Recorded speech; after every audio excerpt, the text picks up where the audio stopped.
1962 का साल था।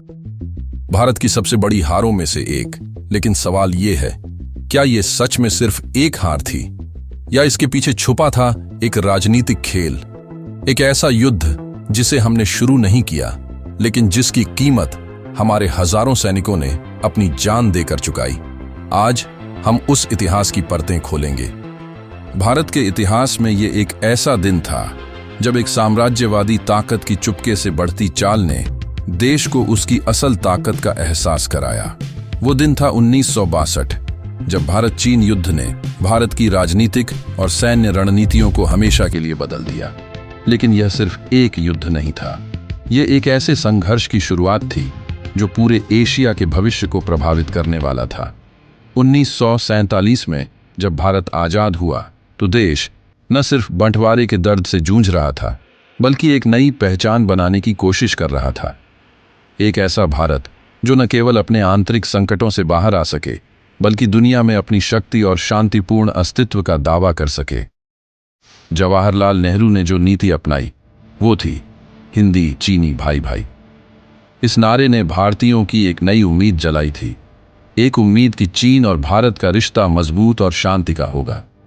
यही नहीं, तिब्बत को लेकर भी भारत ने हमेशा एक शांतिपूर्ण दृष्टिकोण अपनाया। लेकिन चीन के मन में कुछ और था।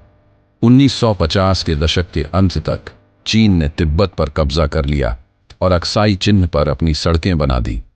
यह वही वक्त था जब भारत के नेताओं को समझने में देर हो रही थी कि चीन किस दिशा में बढ़ रहा है।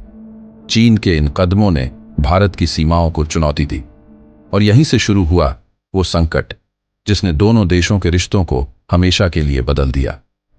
अक्साई चिन्ह, वह क्षेत्र जिसे दोनों देशों ने अपने अपने हिस्से का बताया। एक बर्फीला, खतरनाक इलाका जो किसी के लिए भी असलियत में कोई रणनीतिक महत्व नहीं रखता था।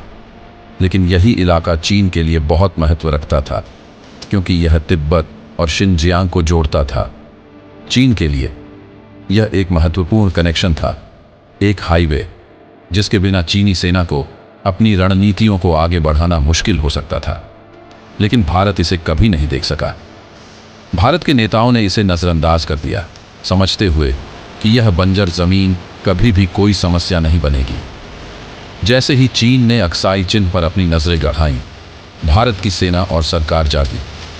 लेकिन यह जागना बहुत देर हो चुका था। चीन पहले ही अपनी स्थिति मजबूत कर चुका था और भारत अब संघर्ष के दहलीज पर था। चीन ने अपनी सड़कों का निर्माण शुरू कर दिया बिना किसी रुकावट के, और भारत की सेना को तब एहसास हुआ कि उन्हें ये पूरी जमीन वापस लानी होगी।